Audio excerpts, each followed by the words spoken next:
Hello mga sangkay, mabukas po tayo ng box.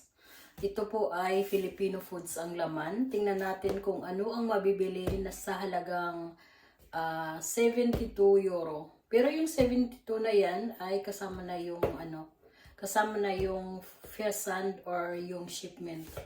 So buksan po natin mga sangkay.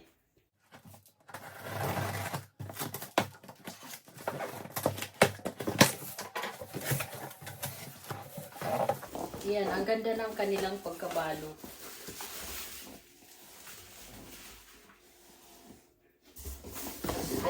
Lagay ko.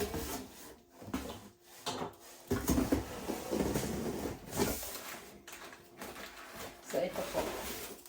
Meron tayong Skyflakes, yung malaking box. Meron din akong Skyflakes. Ito yung my flavor. Sweet butter. Tapos, meron akong malaking star margarine. Kutkutin. Chicharon. Meron pa rin isang chicharon. Ito yung chicharon na may taba. Meron akong malaking corned beef ng Argentina. Mayroon akong Century tuna flakes in oil. Genau. Tapos may milkfish fillet. Ito din milkfish fillet, marinade. Mayroon tang. Na-miss ko itong tang. Inumin ko dati sa Pilipinas. Tang orange, tang calamansi, tang melon, orange, calamansi, dalawa yung calamansi. Yung isa dalandan. Tapos pang sinigang, yung maliit lang binili ko. Meron ditong Filipino style spaghetti sauce.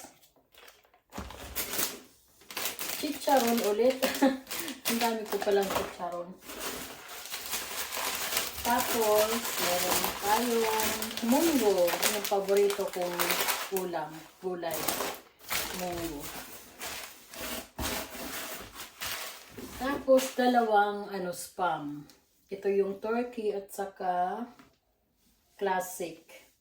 Ayan. Oh, may freebies. Thank you sa freebies. Tapos, mayroon din yung Viva. Thank you so much. Ayan po yung ating unboxing. Ito yung Pinoy foods na nabibili. Nabili natin sa halagang 72 euro kasama na yung shipment. Yung shipping ay 6.99 ang binabayaran. So yan po mga sangkay kasi mabibigat kasi ito kaya So yan po mga sangkay. Kung gusto niyo malaman kung saan ko yan binili, bisitahin niyo lang po yung website ni Pinoy Foods at Pinoy Store. Pinoy Food Store. O kaya naman yung pangalan niya si April Rose. Yung page nila ay Pinoy Food Store. Yan po mga sangkay. Maraming salamat sa panonood. Hanggang sa susunod ko na lang ulit na vlog. Thank you for watching. Bye! Ingat kayo lagi.